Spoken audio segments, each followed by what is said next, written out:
na Hypodrom Centro akciová spoločnosť na 1640 metrov, autoštartom o 30 000 korún pre trojročné a staršie konie s 8 aktérov a veľmi rýchlo na nohách.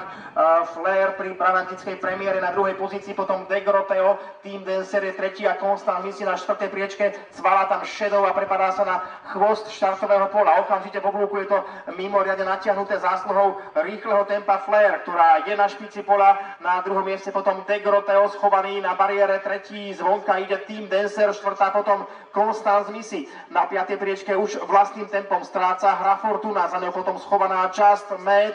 Hlavnú skupinku uzatvára Elina Oldeson a za polom po zacvalaní je Shadow. Takáto je situácia. Kolo pred cieľom môžete pozbudiť pole potleskom. Záverečný kilometr vedie stále Flair. Zostane Eurocoverce SRO s amatérom Ale Lomanom. V rýchlom tempe za ňou nasleduje v polstope Degroteo, zostane z kraje s Davidom Dobrovoľným, ktorý sa posúva zvonka vedľa nej. Na treťom mieste už je pri bariére Constant Missy. Zostane Jeka Missy Hartmanice s Jaromírom Kotáskom. Začína tam cváľať zo štvrtej pozície favorizovaný Team Dancer. Zostane Zochor SRO s Mikolom Wolfom, ktorého zrejme postihne diskvalifikácia. Na 5. priečke potom so stratou, obrovskou stratou Hra Fortuna. Zostane Vávra Chropine s Pavlom Vávrom. Za ňou ešte Just Mad, Strop Centr Alec s amatérkou Zuzanou Salidegorovou a takisto je tam aj Elina Oldeson. Zostane Viktoria s Ivanom Coufalom. Pozerám, že Shadow zostane Rokita Advokát Bílovec už bola zadržaná. Jiří Svoboda nebude pokračovať do stihu.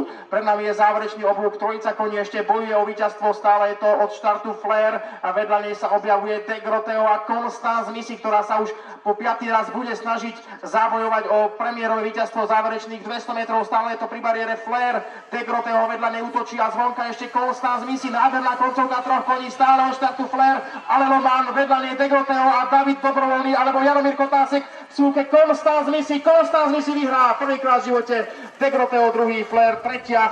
Ďaleko potom na štvrtej pozícii po chybe Team Dancer. Na 5. priečku priletí zlepšená Elina Oldeson, ďalej Hra Fortuna a Just Mad. Shadow dostihy nedokončila.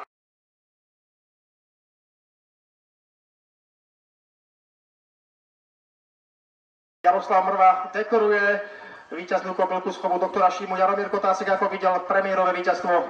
No, bylo to dobrý, po startu byla poměrně slušně na nohách, byla na 4. místě. Pak tam zacvala Mikola Wolf, tak jsme zůstali třetí, kusili metr s koncem, vyšlo to, zaplať pánu za to. Veľmi rýchle tempo nadiktoval Ale Loman. Čakali ste, že Constant Missy príde záverom? Nečekal, ale prostě z takové pozice se to zkusit musí. Je to Marejku, i dneska ukázala svoje možnosti.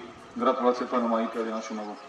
Ďakujem, to je Jaromír Kotásek, súke Constant Missy, zástupkyne stane Jeka Missy Hartmanice z chovu a majetku doktora Milana Šímu.